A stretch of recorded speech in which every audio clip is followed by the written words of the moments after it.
to begin impeachment proceedings or not? That is the question dividing House Democrats in the U.S. House of Representatives. Congressman Gerry Connolly of Virginia sits on the Oversight Committee, and he joins me now. Congressman, welcome back to the NewsHour. Thank you. So given the president's reaction today, was Speaker Pelosi right to say that the president was guilty of a cover-up?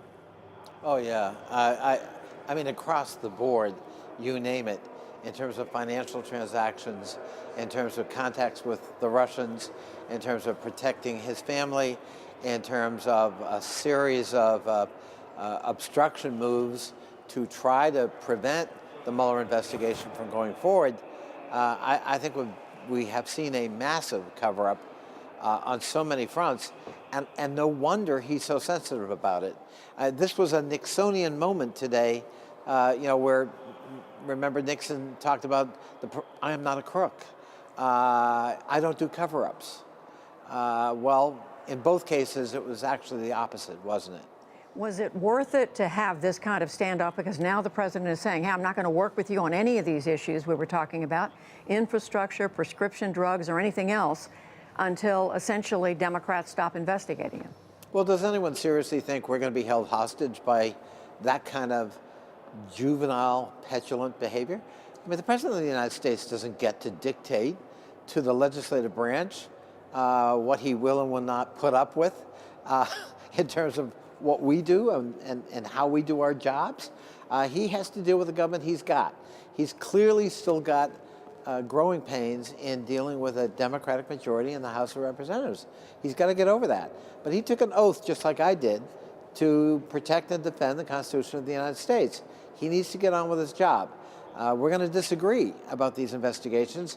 That doesn't mean we can't find common ground on the business of the country on a day-to-day basis unless he repeats what he did today and boycotts, even encountering people of the other party to try to find that common ground. Well, before I ask you about what Democrats are thinking of doing, do you think what you're saying is what voters want, that your constituents want in Virginia, other Democratic voters, that they want Democrats focused more on the investigation than on issues?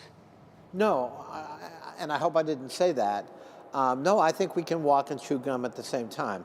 I think voters are discerning. They understand there's a big agenda we're moving forward on health care, on prescription drugs, on pre-existing conditions, on job creation, on protecting women's rights and voting rights, for example, while at the same time doing our constitutional job and holding the executive to account.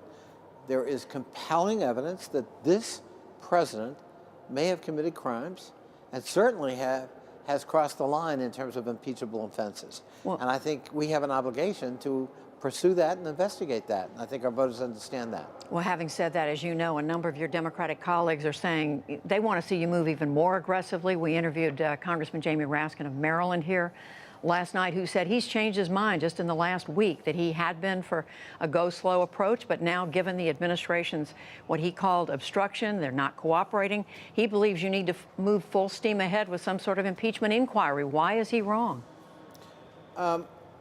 I don't know that he is wrong, but I don't think we need an impeachment inquiry to move forward in terms of investigations. In fact, I think that has some precedent that troubles me, because I don't think we need to go to a court and say, well, we're going to launch an impeachment investigation that justifies this inquiry. We don't need that, as the ruling earlier this week proved, in terms of Judge Meadows saying Congress has broad powers and it ought to be able to use them without interference by the executive branch. So I don't think we need that inquiry to do the investigations that are underway. Jamie's bigger point about pushing us toward impeachment, I think, is valid. Certainly I feel pressure in that regard. With Trump across the board defying subpoenas and now threatening not to work with us on anything unless we agree to drop all of these investigations and inquiries, that's an unacceptable choice.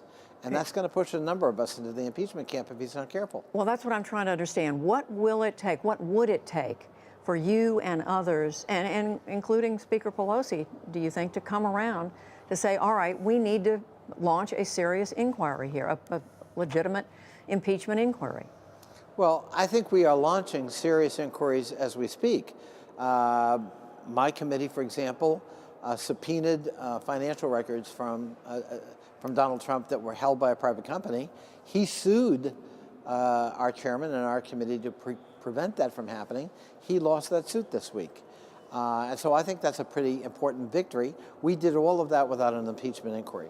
So I don't think it's necessary to have an impeachment inquiry to proceed with the investigations underway. They may yet lead to an impeachment inquiry because of the facts we uncover. I think we're very close there now, and I think the president's making it a lot harder for those of us who are trying not to cross that line just yet. And ironically today, Judy, the one person in the Democratic caucus who's saying, don't do this, don't go there, is Nancy Pelosi, and that's the person he dissed today.